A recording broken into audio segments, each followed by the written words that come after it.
primeiro orador se manifestar sobre a personalidade inconfundível do grande humorista brasileiro, cearense, que honra o nosso Estado, que é o nosso inolvidável Chico Anísio. Com a palavra, o líder André Figueiredo.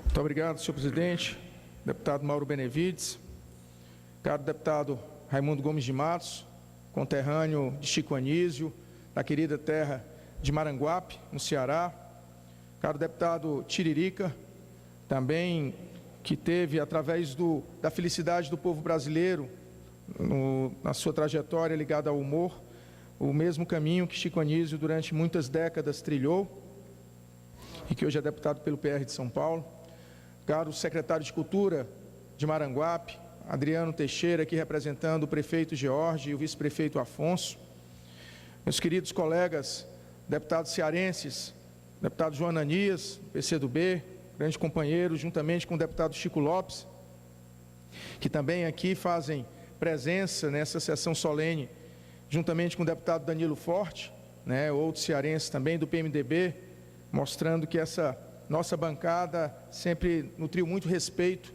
a essa grande figura brasileira. Meu querido deputado Salvador Zimbaldi, colega do PDT de São Paulo, uma grande liderança aqui da Câmara e que muito nos orgulha de tê-lo como companheiro de partido. Deputado Onofre Santo Agostinho também, a quem saúdo. Minhas queridas senhoras presentes, queridas crianças presentes, que faço questão de saudar o nome da minha filha também, da Ana Beatriz, que é cearense também, que está aqui presente. Senhoras e senhores, o humor brasileiro ainda chora a perda irreparável de Francisco Anísio de Oliveira Paula Filho, nosso querido Chico Anísio, o cearense Maranguape, que nos deixou no dia 23 de março desse ano, no Rio de Janeiro, aos 80 anos. Muito a contragosto, é bom que se diga. Afinal, como declarou certa feita, não tinha medo de morrer, tinha era pena. Homem de múltiplos talentos, Chico escreveu romances, contos e peças de teatro. Foi pintor e aspirante de jogador de futebol, mas o acaso se encarregou de entortar a trajetória sonhada. Conta-se que o futuro humorista, como todo garoto, sonhava ser jogador de futebol, pois achava que tinha grandes qualidades na arte da bola. O futebol não ganhou um craque, mas é certo que o humor brasileiro viu, desde cedo, despontar enorme talento do homem, que, como poucos, soube trabalhar a dimensão estética e lúdica da palavra, aliando a maestria do artesão na composição minuciosa dos traços de cada personagem que criou, com o requinte técnico do pintor e do literato. Talento que o transformaria no grande artífice da arte de fazer rir, pela capacidade de extrair dos fatos e das situações do cotidiano a matéria-prima com a qual produzia a alquimia de seu humor. A exemplo de Fernando Pessoa, Chico proliferou-se em mais de 200 tipos cômicos, seus heterônimos, numa demonstração inequívoca do contágio e da proliferação barroca do seu humor. 200 personagens. As mais línguas costumam dizer que Chico, quando criança, apanhava do pai dia sim, dia não, e teria compensado as mais de 200 surras anuais com a mesma quantidade de personagens durante sua vida. Sua grande alquimia foi justamente haver transmutado as próprias lágrimas em gargalhadas, fazendo seus espectadores chorar, mas de tanto rir. Personagens, aliás, dotados de forte personalidade, originais, singulares, inconfundíveis, marcantes, memoráveis. Personagens que se imortalizaram no imaginário popular, sobrevivendo ao próprio Chico. Boa parte deles ainda povoará por muito tempo a memória do brasileiro. São os filhos de Francisco, Azambuja, Bento Carneiro, Popó, Jovem, Nazareno, Coalhada, Salomé, Alberto Roberto, Justo Veríssimo, Tintones, Tavares, Neis Taubaté, Painho, Haroldo, Bozó, Gastão, Roberval Taylor, Pantaleão e muitos outros que habitavam Chico City, programa humorístico apresentado semanalmente pela TV entre os anos de 1973 e 1980.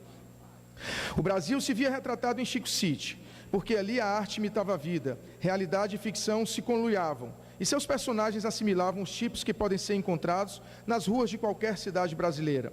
Afinal, todo jogador tem um pouco de Coalhada, todo malandro tem um pouco de Azambujo, todo mentiroso tem um pouco de Pantaleão, todo mundo já teve um amigo assim meio bozó. A política brasileira, às vezes, encontra políticos do tipo Justo Veríssimo, e todo mundo já consultou um velho Zusa para se livrar de algum encosto ou saber o que lhe reserva o futuro.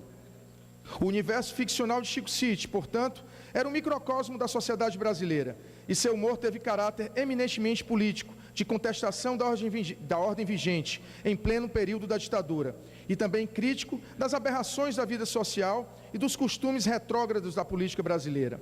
Aqui se encontram a sociologia e a política do humor de Chico Anísio. Depois do fim do programa, Chico teria na Rede Globo outras atrações, como Chico Total, os Estados Unidos de Chico City, o Belo e as Feras, o antológico Chico Anísio Show e a escolinha do professor Raimundo, ainda hoje tão imitada, sátira impagável que denunciava a falência do ensino e a desvalorização da figura do professor. Aliás, o escracho da sala de aula da escolinha, espécie de incubadora do humor, revelou muitos talentos, em especial no Ceará, e também serviu de escada para a ascensão de uma trupe que se dedica à estranha profissão de fazer rir.